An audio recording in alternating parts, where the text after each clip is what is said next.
La pauvre boulangère avait vraiment la poisse. Une fois de plus, la reine des gâteaux l'avait appelée pour un relooking. Elle tremblait de peur, car la moindre erreur pouvait l'envoyer en prison. Soudain, un serviteur entra en courant et cria « C'est la catastrophe !» Furieuse devant cette impolitesse, la reine des gâteaux le fit jeter en prison sans réfléchir. Entre-temps, elle apprit des autres serviteurs que 2 pains poissons se disputaient, chacune prétendant être la mère d'un bébé. La reine était perplexe. Elles se ressemblaient parfaitement. Qui croire? Leur dispute s'intensifiait, et la reine était au bord de la crise. Un serviteur proposa « Le bébé doit reconnaître sa mère. Demandons-lui !» La reine trouva l'idée bonne, et on amena l'enfant. Mais quand on lui posa la question, le bébé cracha une bulle de salive sur la reine. Hors d'elle, elle voulut l'envoyer en prison, mais elle se rappela qu'il n'était qu'un bébé et le laissa.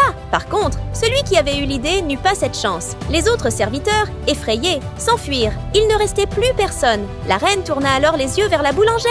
La boulangère, hésitante, comprit qu'elle devait agir. Elle examina le bébé attentivement, mais aucun indice. Désespérée, elle eut une idée. Une vraie mère acceptera son enfant, même en laidie. La reine approuva. La boulangère maquilla le bébé pour le rendre méconnaissable. Pourtant, les 2 pains poissons continuèrent à se disputer. La reine, folle de rage, ordonna de tous les emprisonner. La boulangère supplia et obtint une dernière chance. Elle rendit le bébé si maigre qu'il faisait pitié, pensant que la vraie mère accourait avec de la nourriture. Mais les 2 mères arrivèrent avec du lait en poudre. La reine, à bout, ordonna à nouveau la prison. La boulangère tenta de parler, mais la reine ne l'écoutait plus. Soudain, le bébé fit caca, répandant une odeur horrible. Tout le monde se boucha le nez, mais la boulangère eut une illumination. Elle repoussa les gardes, prit le bébé, ouvrit sa couche et demanda une machine à rayon X. Le scan révéla la vraie mère grâce aux traces de son lait dans la couche. Le mystère était résolu. La fausse mère avoua qu'elle voulait juste toucher une aide gouvernementale. Moralité, la vérité finit toujours par éclater,